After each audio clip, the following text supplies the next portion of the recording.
여러분 스키 배워보셨습니까? 네. 제가 텍사스다 보니까 아마 스키 배우실 일이 많지는 않으실 거예요. 네, 제가 알래스카에 오래 있다 보니까 알래스카는 스키장도 많고 해서 스키를 배울 기회가 많습니다. 근데 스키를 배울 때 제일 먼저 배워야 되는 게 뭐냐면 정확히 말하면 스키를 배우려면 한 가지 이 두려움을 극복해야 돼요. 그 두려움을 극복하지 못하면 스키를 배울 수가 없습니다. 그게 뭐냐면 넘어지는 거예요. 넘어지는 거. 스키 타다가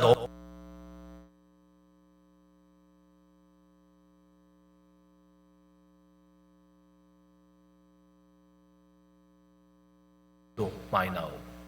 그래서 스키를 처음 배우러 가면 제일 먼저 뭘 가르쳐 주냐면 궁둥이로 먼저 이렇게 넘어지는 거 연습시켜요.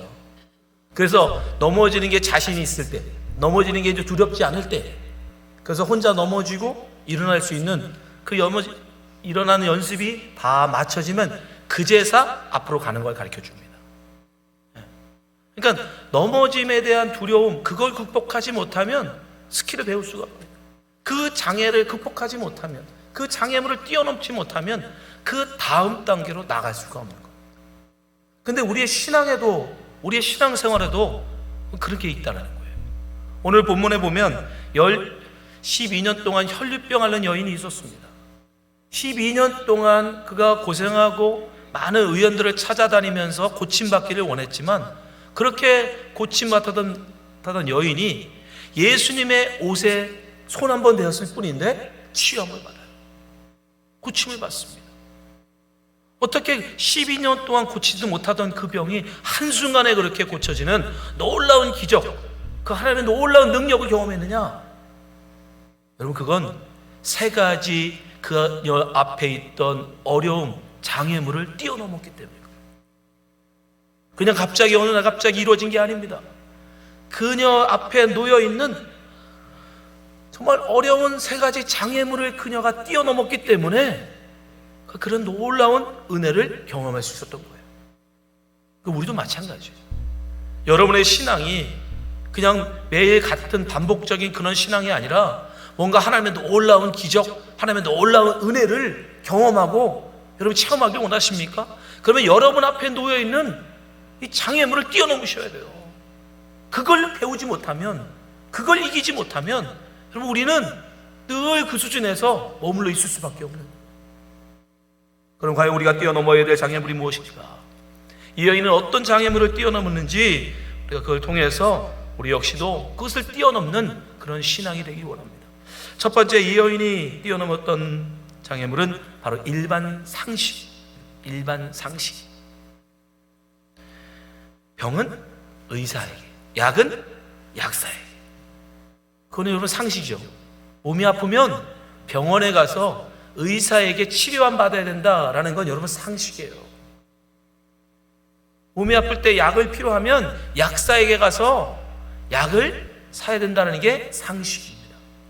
이 여인도 그런 상식을 쫓아서 12년 동안을 의사를 찾아다녔어요. 의사에게 고침받기 위해서 12년을 찾아다녔습니다. 근데 당신의 모든 재산을 다 소비하기까지 이제 더 이상 돈이 없어서 의사를 찾아갈 수 없는 지경이 된 거예요. 그때 이 여인이 예수에 대한 소문을 듣게 됩니다.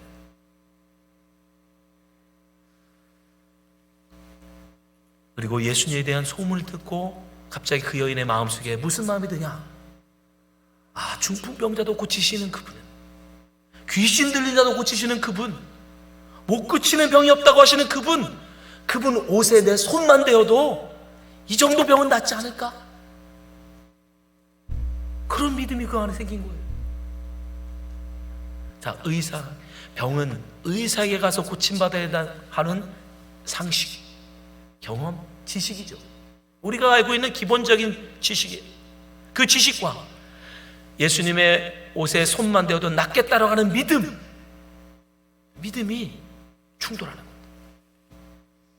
여러분은 무엇을 쫓아가겠습니까? 여러분이 가지고 있는 지식, 여러분이 가지고 있는 상식, 그걸 쫓아가겠습니까? 아니면 예수님의 옷에 손만 대어도 낫겠다라고 하는 그 믿음, 그 믿음을 쫓아갈 것입니다. 이 여인 앞에 첫 번째 놓여있는 장벽은 바로 자기가 가지고 있던 상식과 자기가 가지고 있는 지식, 자기가 이전까지 누려왔던 그 모든 경험, 그걸 뛰어넘어 믿음을 쫓아가는 삶이에요. 그 여인은 믿음을 택하죠. 그리고 정말 예수님의 옷에 손만 대었을 뿐인데 그 여인의 모든 혈류의 근원이 말라 고침을 받습니다. 29절에 보니까 이에 그의 혈류 근원이 곧 마름에 병이 나은 줄 몸에 깨달으니라. 병은 의사에게 고침받아야 된다고 하는 상식이 아니라 예수님의 옷에 손만 대도 낫겠다라고 하는 믿음, 그 믿음을 쫓아서 행했더니 그 병이 낫더라는 거예요. 여러분이 정말 이런 여인과 같은 그런 놀라운 기적을 경험하길 원하신다면 때로 우리는 우리 앞에 놓인 상식과 우리가 여기까지 가지고 있던 경험을 뛰어넘을 수 있어야 됩니다. 그럼 베드로를 보세요. 베드로의 직업은 어부입니다. 그것도 갈릴리에서 그는 고기만 잡은 사람이에요. 그런 오랫동안 고기를 잡아온 사람, 그러니 고기 잡는 것에 대해서 얼마나 많은 지식이 있겠어요? 경험이 있겠어요? 그런데 그런 베드로에게 예수님 직업은 목수입니다. 목수인 예수님 말씀하시는 깊은 데 가서 그물을 내려라. 여러분 말이 됩니까? 어부 한 번도 해보신 적 없으신 분이, 목수밖에 안 해보신 분이 평생을 고기 잡아온 베드로한테 깊은 데 가서 그물 던져라. 어부의 상식을 완전히 깨는 거예요. 그 당시의 기술로는 벌건 대낮에 여러분 그물을 던지면 물고기들이 다 도망갑니다. 잡을 수가 없어요. 베드로가 왜 안 해봤겠어요? 그건 경험적으로 안 된다. 그거는 상식이다. 근데 그 상식에 말씀이 떨어지는 거예요. 깊은 데가 던져라. 상식과 하나님의 말씀이 충돌하는 거예요. 그때 베드로는 어떻게 해요? 내가 밤이 새도록 잡은 것이 없지만 말씀에 의지하여 내가 그물을 내리리이다. 상식을 뛰어넘는, 자기의 지식을 뛰어넘는, 자기가 가지고 있던 모든 경험을 뛰어넘어서 말씀에 순종하고 정말 미친 척하고 말씀대로 했더니 어떻게 됩니까? 평생 잡아보지 못한 고기를 잡더라는 거예요. 여러분, 여러분의 그 지식, 여러분의 그 상식에만 머물러 계시면 여러분은 평생 그 상식 수준의 일들만 경험하게 되는 거예요. 그러나 우리가 그 상식을 버리고, 우리가 그 지식을 버리고, 우리가 그 경험을 버리고 하나님의 말씀에 의지하여 믿음대로 순종할 때 하나님은 우리가 이제까지 경험하지 못한 놀라운 능력을, 놀라운 기적을 경험하게 하시는 것입니다. 그리고 여러분이 정말 하나님의 그 놀라운 능력을 경험하고 싶다면 여러분의 그 지식을 뛰어넘으십시오. 여러분의 그 상식을 뛰어넘으십시오. 그때 그런 놀라운 능력을 경험하게 되는 거예요. 두 번째, 이 여인이 뛰어넘은 장애물이 뭐예요? 사회적인 통념이에요. 사회적 통념. 사회적 통념이라는 게 뭡니까? 모든 사람들이 다 같이 생각하고 있는 생각이라는 뜻이에요. 모든 사람들이 다 같이 생각하고 있는 통념을 우리가 뭐라고 하냐면 그걸 예의라고 하는 거예요. 그래서 그 사회적 통념을 깨는 사람을 무례한 사람이라고 해요. 무례한 사람. 예의를 깨는 사람, 무례한 사람. 이 여인이 무슨 사회적 통념을 깼느냐? 이 여인의 마음에 예수님에 대한 소문을 듣고 그 여인이 가진 생각이 뭐였죠? 그 믿음이 뭐예요? 예수님의 옷에 손만 대어도 낫겠다. 근데 여러분, 그건 우리가 지금이야 뭐 아무렇지도 않죠. 그러나 그 당시 사회 사람, 그 당시 사람들에게 있어서 외간 여자가 외간 남자의 겉옷을 만지는 건 굉장히 무례한 짓입니다. 함부로 하면 안 되는 일이에요. 우리가 룻기에도 나와 있듯이 여러분 그 당시에 여인이 남자에게 청혼을 할 때 어떻게 했느냐? 당신의 옷으로 나를 덮으소서. 그게 청혼이에요. 그게 프로포즈예요. 나와 결혼해 주세요 라는 표현이에요. 그게 겉옷은 그러니까 여러분 그냥 우리가 생각하는 옷이 아닌 거예요. 당시에 이스라엘 사람들이 남자들이 가지고 있던 겉옷은 우리가 입고 있는 이런 저고리가 아닙니다. 그런 12살이 되면 성년식을 치르면서 그 아버지가 그 아들에게 주는 옷이에요. 그것은 그 가문을 상징하는 문양이 새겨지거나 아니면 자기의 개성에 맞는 술을 달았어요. 그래서 그 사람의 인격을 상징하고 그 사람의 캐릭터를 보여주는 상징물이 바로 유대인 남자들이 걸치던 겉옷입니다. 또한 그것은 기도할 때 바닥에 깔고 썼어요. 그래서 또 거룩한 것이었어요. 그래서 유대인 남자들에게는요, 이 겉옷은 목숨과 같은 거예요. 굉장히 소중하게 여기는. 근데 여자가 그 겉옷을 만진다, 그것도 아무 상관도 없는 여자가 그것을 만진다, 그건 굉장히 무례를 범하는 짓입니다. 근데 지금 이 여인에게 그런 마음이 생겼어요. 이 여인이 누구한테 들은 게 아니라 예수님에 대한 소문을 들었는데 왠지 그 겉옷을 만지면 나을 것 같은 믿음이 그 안에 생겨요. 그 믿음과 사회적인 통념이 충돌하는 거죠. 그걸 만지는 건 무례한 일인데, 그걸 만지는 건 정말 아주 사람들로부터 비난받을 일인데 내 마음에 그걸 만지면 낫겠다라는 믿음이 생기는 거예요. 근데 이 여인은 어떻게 해요? 사회적인 통념, 무례한 짓이라고 하는 사회적인 통념을 뛰어넘고 예수님의 그 겉옷에 손을 댑니다. 믿음을 쫓아간 거예요. 사회적인 통념이요. 때로는 우리가 정말 이렇게 사회적인 통념이 우리 앞에 가로막는다 할지라도 우리는 그것을 뛰어넘을 수 있는 그런 용기가 있어야 돼요. 그래야 이런 놀라운 능력을 여러분 경험하는 거예요. 에스더는 어떻습니까? 에스더 왕비도 여러분 당시의 사회적인 통념을 뛰어넘었어요. 에스더가 왕비긴 하지만 아무리 왕비라도요, 왕이 부르지 않는데 왕 앞으로 함부로 나가면 경호원에게 죽음이 나갑니다. 그게 법이에요. 그게 그 당시 사회적 통념이에요. 근데 에스더가 자기 백성이 죽게 되었으니 어떡합니까? 죽으면 죽으리다. 담대하게 그가 왕에 나가죠. 그건 뭘 각오한 거예요?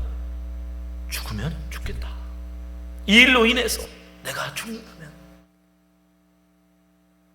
민족을 살리려는 그 마음, 그것과 사회적인 통념이 부딪힐 때 에스더는 기꺼이 자기의 목숨을 내려놓고 기꺼이 왕에게 나아갔던 것입니다. 그럼 마찬가지예요. 여러분이 정말 이런 놀라운 은혜를 경험하길 원하십니까? 그러면 사람들이 하는 손가락질, 사람들의 야유, 사람들의 비난, 그런 거 두려워하시면 안 돼요. 하나님의 말씀 앞에 순종할 때 비록 그걸로 인해서 내가 사회적인 지탄을 받고 비난을 받고 무례한 사람으로, 무도한 자라는 조롱을 당한다 할지라도 때로는 담대하게 말씀을 따라, 믿음을 따라 나가야 하는 것입니다. 그때 이런 놀라운 은혜를 경험하는 거예요. 마지막으로 이 여인은 어떤 장애물을 뛰어넘습니까? 바로 율법의 장벽을 뛰어넘어요. 율법, 종교가 정한 그 법. 왜냐하면 부정한 여인은 많은 사람들 앞에 나가면 안 된다라고 하는 것이 율법이에요. 이 여인이 앓는 병이 무엇입니까? 혈류병이에요. 요즘 말로 하면 하혈이 멈추지가 않는 거예요. 피를 흘리는 여인은 율법이 부정하다라고 정의합니다. 이 부정한 사람은 율법에 어떻게 정의되어 있느냐? 이 사람은 그 피가 그칠 때까지 홀로 격리돼야 돼요. 그리고 그것이 그쳐지면 정결의 예식을 치르고 나서 정하다라고 하는 제사장의 인정을 받고 나서야 다른 사람들을 만날 수 있어요. 근데 그 율법을 어기고 자기가 부정함에도 불구하고 그걸 속이고 사람들에게 나가면요, 율법에는 돌로 치라고 돼 있어요. 근데 이 여인도 분명 그 율법을 알았을 것입니다. 근데 예수님의 옷자락만 만져도 낫겠다라는 믿음이 있는데, 문제는 예수님이 홀로 계신 게 아니라는 거예요.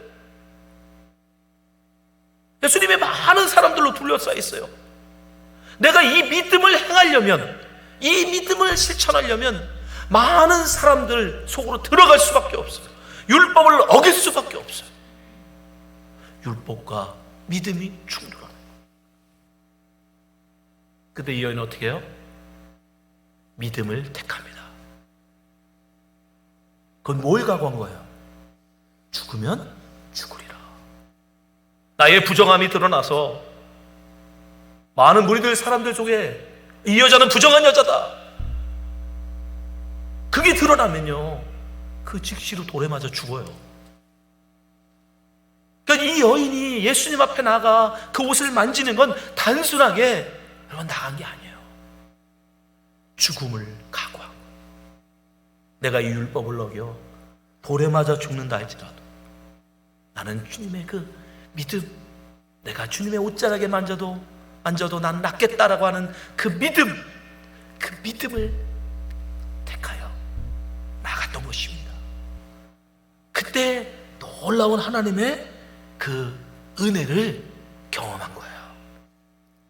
여러분도 정말 그 하나님의 놀라우신 능력, 그 치유의 은혜를 경험하기 원하신다면 바로 이런 믿음이 있어야 되는 거예요. 이런 믿음을 쫓아서 이거 율법을 뛰어넘을 수 있는 그런 담대함이 있어야 하는 것입니다. 우리의 믿음의 선진들이 참 이런 모습들을 많이 보여주었죠. 특별히 다니엘의 세 친구라고 하는 사드락과 메삭과 아벳느고, 이 세 사람도 마찬가지예요. 느부갓네살 왕이 하나의 법령을 제정합니다. 신상을 만들어 놓고, 자기의 형상이죠, 왕의 형상을 만들어 놓고 나팔을 불면 그 앞에 모든 백성들은 절하라는 거예요. 종교로 통하여 만들어 놓은 법, 그게 율법이에요. 그건 이제 법입니다. 나팔이 울리면 그 우상 앞에 절을 해야 된다, 그게 법이에요. 그걸 어기는 자는 뭐예요? 풀무불에 던지겠다. 그런 법이 선포되었음에도 불구하고 사드락과 메삭과 아벳느고는 어떻게 해요? 절하지 않습니다. 보란듯이 거부합니다. 그래서 왕이 화가 나서 한 번 더 기회를 주죠. 한 번 더 기회를 준다. 지금이라도 우상에게 절하라, 이 신상에 절하라, 그럼 내가 살려주겠다. 그럼에도 불구하고 어떻게 합니까? 그들은 대답해요. 느부갓네살이여, 우리가 이 일에 대하여 왕에게 대답할 필요가 없나이다. 만일 그럴 것이면 왕이여, 우리가 섬기는 우리 하나님이 우리를 극렬히 타는 풀무 가운데서 능히 건져내시겠고 왕의 손에서도 건져내시리다. 이게 이들의 믿음인 거예요. 믿음을 가지고 왕이 선포한 그 율법을 거부하는 거예요. 그리 아니하시리라도 왕이여, 우리가 왕의 신들을 섬기지 아니하고 왕의 세우신 금신상에게 절하지 아니할 줄을 아옵소서. 믿음을 따라서 율법을 거부하면, 그리고 어떻게 됩니까? 풀무불에 던져져요. 왕이 화가 나서 7배나 더 뜨겁게 풀무불을 달굽니다. 그리고 무자비하게 그들을 집어 던졌어요. 그럼에도 불구하고 하나님이 어떻게 하십니까? 그들의 믿음대로 그들을 거기서 살려내시다. 그 뜨거운 풀무불에서 걸리지도 않고 전혀 어디 화상 하나 입지 않고 온전함으로 그들 불에서 건짐을 받습니다. 어떻게 그런 기적이 일어난 거예요? 하나님이 살려주신다라는 믿음, 그 믿음으로 기꺼이 그 율법을 거부했기 때문이에요. 여러분, 때때로 우리 앞에 이렇게 우리를 가로막는 장애물들이 있습니다. 우리가 믿음을 쫓아서 하나님의 말씀을 쫓아서 살고자 할 때 우리를 가로막는 것들이 너무나 많아요. 우리는 우리의 지식을 뛰어넘어야 됩니다. 여러분이 가지고 있는 그런 상식, 여러분이 가지고 있던 그런 경험, 여러분 그것을 뛰어넘지 못하면요, 여러분 이런 은혜를 경험할 수가 없어요. 또 여러분이 하나님의 말씀, 하나님의 믿음을 쫓아 살고자 할 때 여러분 사회적인 통념을 뛰어넘을 수 있어야 돼요. 내가 이것을 행하면 다른 사람부터 욕을 먹는다 할지라도, 다른 사람들이 나를 조롱한다 할지라도 우리는 그것을 뛰어넘을 줄 아는 그런 믿음이 있어야 돼요. 마지막으로 여러분, 이런 놀라운 하나님의 능력을 경험하길 원하신다면 율법마저도 뛰어넘을 수 있어야 돼요. 율법과 은혜가 충돌할 때 우리는 하나님의 은혜를 붙들어야 하는 것입니다. 그것이 우리가 이 시대에 우리가 살아가는 그리스도인들이 해내야 될 일인 거예요. 하나님의 법이 아니라 우리는 하나님의 은혜를 붙들고 살아가는 사람으로, 그렇게 설 때 우리는 이 놀라운 하나님의 은혜를 경험할 수 있게 되는 것입니다. 사랑하는 성도 여러분, 우리나 이 여인이나 다르지 않습니다. 성경에 이르렀던 여인이라고 해서 특별한 게 아니에요. 특별하다면 그 여인은 믿음으로 자기 앞에 놓인 장애물을 뛰어넘었다라는 거예요. 우리는 그 장애물, 우리도 우리 앞에 놓인 그 장애물을 뛰어넘을 때 우리도 이 여인이 경험했던 이 놀라운 하나님의 은혜를 경험할 수 있게 되는 것입니다. 이 자리에 있는 모든 성도님들이 이 여인처럼 우리 앞에 놓인 장애물들을 믿음으로 이겨내시는 성도가 되시기를 주님으로 축원합니다. 기도하겠습니다.